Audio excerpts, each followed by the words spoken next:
I know there is to know about the crying game. Hoy en el ojo de la tormenta. ¿Cómo está la Argentina en cuestiones de diversidad de género e inclusión social? Entrevistamos a un consultor internacional para abordar diversos aspectos: la problemática laboral, el camino hacia la prostitución y la trata, la violencia de género.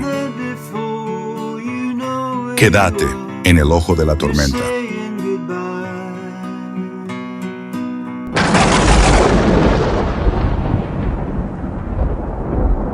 Te presentamos a Wings Nails. Estamos en Puerto Madero, Olga Cosettini, 1560. Wings Nails. Bien, hoy nos vamos a ocupar de cuestiones que están vinculadas a la diversidad, a la inclusión, y vamos a abordar este tema con Emilio Maldonado. Es director de la consultora Factor Diverso, que se dedica precisamente a cuestiones vinculadas a la inclusión, en este caso de la comunidad LGTBI. Y vamos a preguntarle, en principio, primero saludo, Emilio, ¿cómo estás? ¿Bien? Bien, ¿cómo te va? Qué bueno poder encontrarnos acá y poder conversar. Seguro, seguro.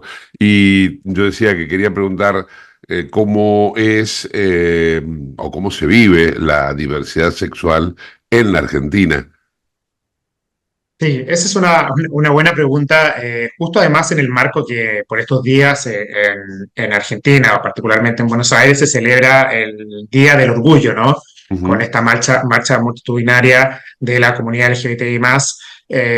Y ante esa pregunta hay distintas respuestas. En términos general, Argentina es un país que ha sido pionero a nivel no solo regional, sino también mundial en la conquista de ciertos derechos para el colectivo LGBTIQ+, ¿no? Uno de los Ujú. primeros países en tener matrimonio igualitario, el primer país en el mundo en tener reconocimiento a las identidades trans, y un largo etcétera. Y además, la sociedad argentina es una sociedad también a nivel de comparativo con nuestra América Latina, mucho más progresista, vanguardista en el reconocimiento de estos tipos de derechos. Por lo tanto, yo diría que ante la pregunta cómo se vive la diversidad sexual en Argentina, uno pudiera decir que la fotografía es bastante buena o positiva, pero el pero que viene detrás es que también depende dónde. Cuando uno compara a veces el mundo corporativo, que es por lo que nosotros nos dedicamos, a veces uno ve que en otros países de la región, como Brasil, como incluso en Chile, a nivel corporativo, las empresas llevan más años trabajando políticas y programas para la inclusión de talento diverso o talento LGBTI+, a diferencia de lo que uno ve en el mundo empresarial o el mundo del trabajo en Argentina. Entonces, por eso es el depende la respuesta. Sí, bueno, concretamente también podríamos abordarlo desde los resultados o las consecuencias en las economías, ¿no? Porque en algún momento se hablaba, al mismo tiempo era una discriminación en sí misma, ¿no? Porque se decía, el turismo gay mueve tanto dinero, y claro, ya se discriminaba al turismo gay, pero era para tal vez señalar la cantidad y oportunidades de negocios que había en ese sector o en ese colectivo. Entonces, tal vez ahora transitar y charlar un poco acerca de esta inclusión que, según lo que me estás diciendo, no se está dando tan óptimamente como se pretendería en el ámbito laboral en la Argentina. Contanos un poco de eso. Sí, porque cuando uno mira, quizás la razón se da por legislaciones distintas en, por ejemplo, otros países como Brasil o como el mismo Chile. Por ejemplo, en el caso de Brasil, donde han tenido muchos conflictos con temas raciales, ha sido la misma sociedad y también, obviamente, las empresas las que han impulsado la inclusión o la eliminación de la discriminación por color de piel o por la mal llamada raza, ¿no? Por temas raciales, y que ha ido escalando o ampliándose a otras diversidades, y eso ha hecho que las mismas empresas sean mucho más diversas e inclusivas en Brasil que en otros países. En el caso de Chile, por ejemplo, ha comenzado porque las empresas en Chile hay una legislación que favorece y obliga y es súper detallada en la inclusión de personas con discapacidad. ¿Y por qué lo menciono? Porque en la misma ley en Chile, la legislación en Chile laboral, hace que las empresas grandes, el 1% de su fuerza laboral sean personas con discapacidad, pero no solo eso, sino que además crea toda una arquitectura en la empresa de los encargados de diversidad. Y esos encargados o encargadas hacen, no solo finalmente están trabajando para la inclusión de ese grupo, ¿no? Personas con discapacidad, sino que al final dicen, bueno, si vamos a hacer de este espacio un espacio de talentos diversos y un espacio inclusivo, entonces empezamos a diseñar otras estrategias para otros grupos, como migrantes, como equidad de género y cerrar las brechas de género, ¿no? Hombres, mujeres, y también, ¿por qué no?, la comunidad LGBTI+. Entonces, creo que eso ha ayudado a estos dos países vecinos, ¿no?, de Argentina a nivel corporativo quizás sobresalir. En el caso argentino, como ha sido pionero en lo legislativo y en el reconocimiento de las leyes, a veces en el mundo del trabajo la gente puede pensar, ¿para qué vamos a hacer políticas de inclusión si ya están las leyes, ¿no? Acá en Argentina ya superamos esto, ya no discriminamos a nadie, somos reinclusivos, entonces no necesitamos políticas afirmativas o programas o iniciativas para incluir porque ya la sociedad es inclusiva. Pero no necesariamente porque existan las leyes, la mente nos va a cambiar, ¿no? No necesariamente porque exista cierta protección legislativa es que se acaba la discriminación automáticamente. Entonces, por eso sí, nosotros creemos que a nivel corporativo, como se ve en otros países del mundo, y el beneficio que tiene para las organizaciones, es que sí es importante que se piensen estrategias para llegar a ese público e incluirlo correctamente. Sí, sí. Se está observando, con el correr del tiempo y cada vez más evidente, que esta situación que acabas de describir tiene como consecuencia inmediata que las personas tienen que dedicarse a un mercado, a un trabajo informal, y porque no lo encuentran en la formalidad lo que sería su bienestar. Entonces, en esa búsqueda, a veces el bienestar es un estándar muy bajo, ¿no? No estamos hablando de en lo óptimo. Pero esto, y se ha registrado, hay estadísticas que así lo revelan, lleva a que muchísimas personas entonces incurran en estas actividades informales, como por ejemplo la prostitución, el incorporarse a redes. Mira, ahora por ejemplo se está hablando mucho de las redes de tratas y la internacionalización que ellas mismas están generando en toda Latinoamérica. Antes la red de trata era algo local, ahora se ha hecho mucho más expansivo. ¿Esto lo están abordando desde la fundación, desde el Factor Diverso? Sí, eso es un punto importante y eso afecta principalmente al talento trans o personas trans, ¿no? Sobre todo porque, a ver, nosotros todos como sociedad estamos obviamente seteados de una forma bastante binaria, es A o B, blanco, negro, eres o no eres. Y en ese eres o no eres, a veces una persona con una expresión de género no tradicional, entre comillas, que no se ajusta a estos binarismos de que si te ves como hombre, te ves como mujer, al momento de llegar a una entrevista de trabajo, si es que llegas a entrevista de trabajo, obviamente no es incluida en el proceso. Como bien tú dices, a ese público, a ese grupo de la población que tiene una expresión de género distinta o no se acomoda a los estándares que socialmente tenemos para los géneros, las personas que van quedando recluidas de el mercado del mundo formal del trabajo. Y como bien dices, son grupos o subgrupos que se ven obligados y obligadas particularmente a ejercer comercio o labores informales, lo que da fuera del mercado formal del trabajo, con todo lo que eso significa, como la protección, los impuestos sociales, etcétera, y caen en la informalidad, que incluso, como tú lo mencionas en tu enunciado, en el trabajo sexual, por ejemplo. Pero lo que nosotros abordamos no es solo a ese grupo que es por lejos el más marginalizado de la comunidad LGBTIQ+, sino que toda persona puede ser ella misma en el espacio de trabajo. A veces las personas nos dicen, las personas más escépticas nos pueden decir como, no, pero ¿por qué una política solo para gays o lesbianas en el tema corporativo, ¿no? No se trata de que sea política solo para gays o lesbianas, sino de que toda persona pueda ser ella misma en el espacio de trabajo. Ser ella misma es, si quiere, poder contar quién es, si quiere poder traer su vida, como lo hace cualquier persona, contar si tiene familia, no familia, qué hizo el fin de semana, como lo hace cualquiera de nosotros. Pero cuando las personas comienzan a restarse de ciertas conversaciones por temor a la discriminación, por temor al que dirán, etcétera, empiezan a conectar menos con los lugares de trabajo, empiezan a aumentar el ausentismo laboral y en la práctica eso repercute en que son talento, es un talento que no está tan comprometido con su desarrollo de carrera en ese lugar de trabajo. Y eso tiene un impacto también en la organización, en aquellas empresas que son realmente inclusivas, de que valoran de que cualquier persona pueda ser ella misma, independiente de su orientación sexual o su identidad de género, ven un aumento en la retención de ese talento. Y ese es el punto que nosotros siempre tocamos. Hoy en día el talento, las personas duramos menos en los lugares de trabajo. Las nuevas generaciones, sobre todo la generación Z, es una generación que busca, no es que la busque, sino que se mueve rápidamente de una experiencia laboral a otra, ¿no? Dura mucho menos de lo que durábamos nosotros o lo que duraban nuestros padres en su organización, en su empresa. Y por tanto, esa alta rotación genera costos para los empleadores. Atraer talento, formar ese talento es costoso, tanto en tiempo como en recursos monetarios. Entonces, para lograr disminuir de alguna manera esa alta rotación que se está viviendo, sobre todo post pandemia, en las empresas, en los lugares de trabajo, es que las empresas están buscando distintas estrategias para la retención. Y una de esas estrategias para la retención es que la gente esté a gusto en su lugar de trabajo.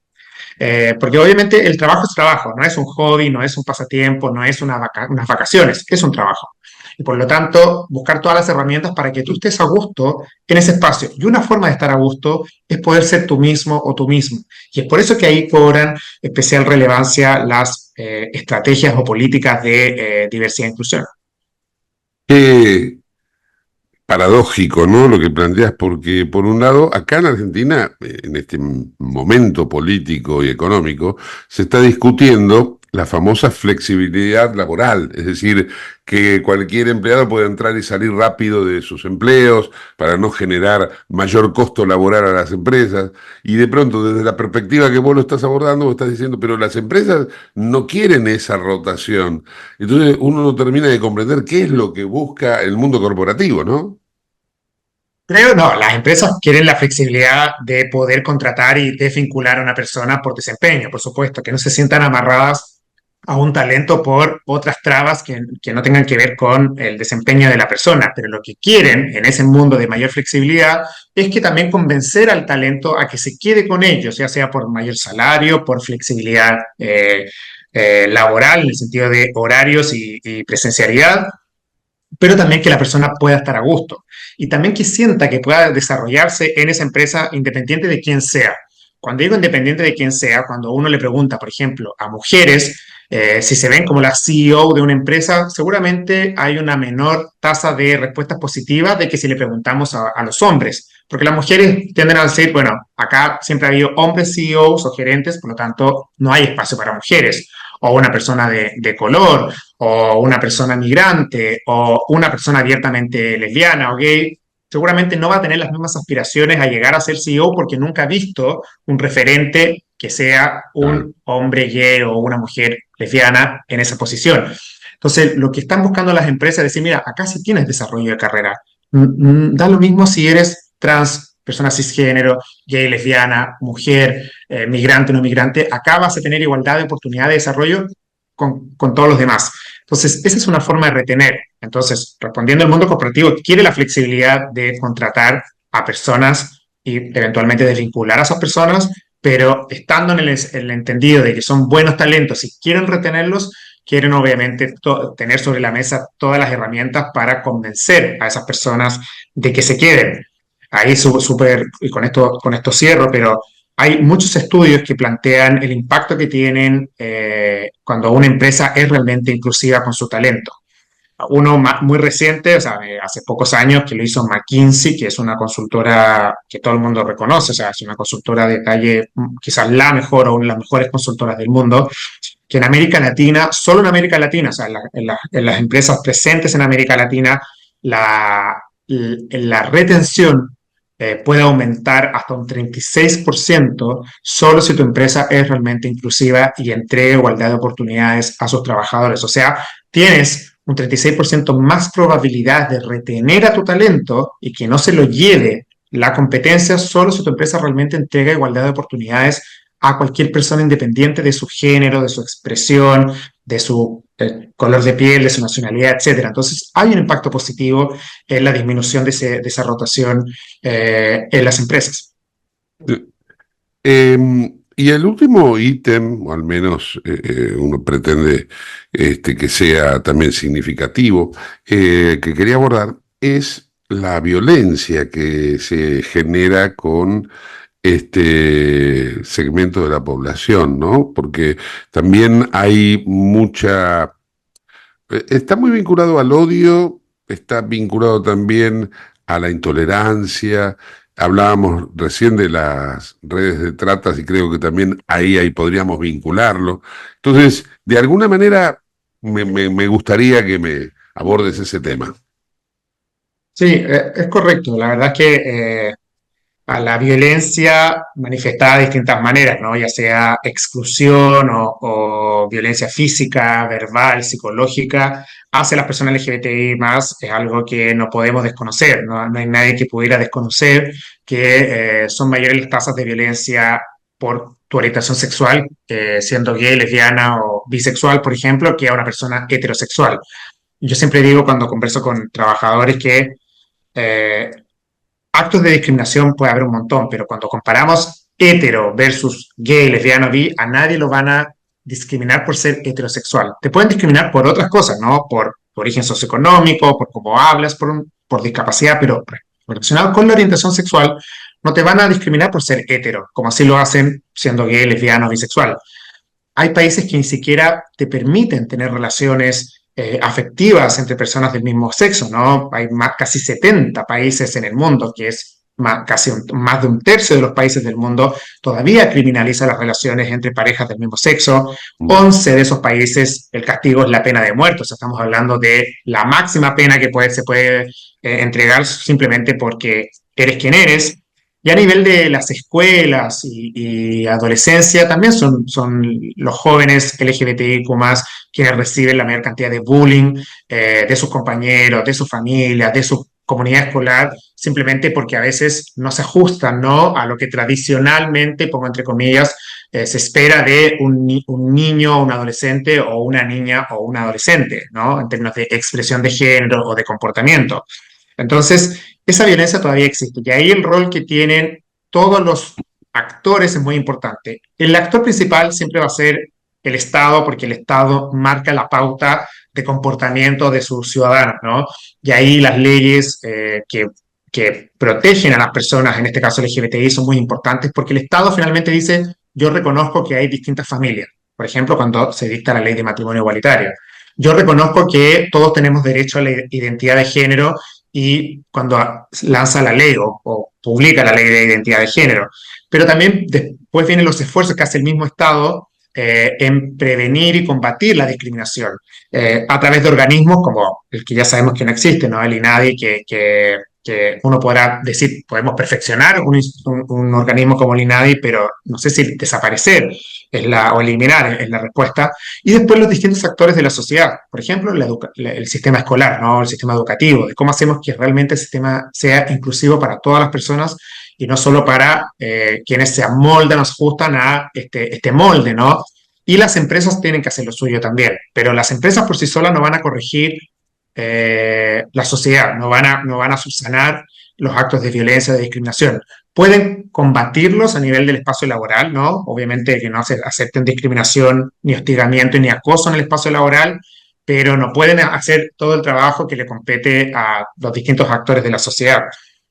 Por eso también uno a veces en este tipo de programas e iniciativas con las empresas lo que busca también a veces es subsanar, o lo que buscan las empresas, es subsanar años de dolor, años de traumas que han traído personas en su desarrollo en la escuela o en sus familias, ¿no? Personas que no se atreven a veces ni siquiera a contar quiénes son en su espacio familiar, pero sí lo hacen en la empresa cuando ven que la empresa tiene esas políticas inclusivas. Yo he conocido muchos casos de personas trans que llevan una especie de doble vida de que en su espacio familiar todavía no cuentan que son personas trans, ¿no? Pero sí en la empresa lo hacen y incluso viven su expresión de género, su vestimenta, acorde con el género con el cual se identifican, pero no lo hacen en su familia por temor, ¿no? Porque su familia no es inclusiva, pero ven que la empresa lo es. Entonces, la empresa sí puede hacer un aporte significativo para combatir o mitigar estos efectos, perdón, de violencia que pueden recibir las personas LGBT más en su diario vivir o como su historia de vida. Ujú. ¿Está mensurado, está determinada la cantidad de personas que integran este colectivo en Argentina, en Chile, en otros países? Sí, mira, como no hay censos reales para esto, lo que se puede echar mano son a diversas encuestas, ¿no? Ujú. Casi todas las encuestas hoy en día dan que de la población general entre el 7 al 9% pudiera adscribir a la comunidad LGBTIQ+. Donde se dan particularidades, por ejemplo, en las en las diferentes generaciones, ¿no?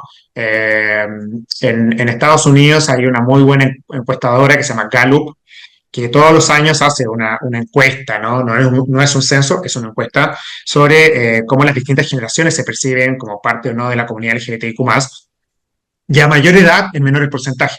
En la generación de los baby boomers, cerca del 2%, 2, y algo por ciento de la población se reconoce como parte de la comunidad LGBTIQ+, pero en las generaciones, la generación Z es cerca del 16%, o sea, 8 veces más que los boomers. Esto no significa de que estén naciendo más personas LGBTIQ+, o se estén haciendo, entre comillas, más personas LGBTIQ+, sino que son más capaces de visibilizar lo que realmente les pasa, con quién se sienten identificados o identificadas. Las generaciones anteriores, por todo lo que significaba, ¿no? Que incluso en muchos países, hasta fines de la década de los 90, en nuestros países de América Latina estaba todavía criminalizada, ¿no? Los actos o las relaciones entre parejas del mismo sexo o la sodomía en algunos códigos penales. Otros lo veían como un pecado, otros como una enfermedad. Por tanto, las generaciones mayores no tenían cómo salir a decir que efectivamente eran gay o lesbianas. Las generaciones más jóvenes quizás tienen menos esa dificultad, porque vivimos en un mundo mucho más globalizado, con avances legislativos, por tanto, se sienten más seguras o confiadas de poder decir quiénes son.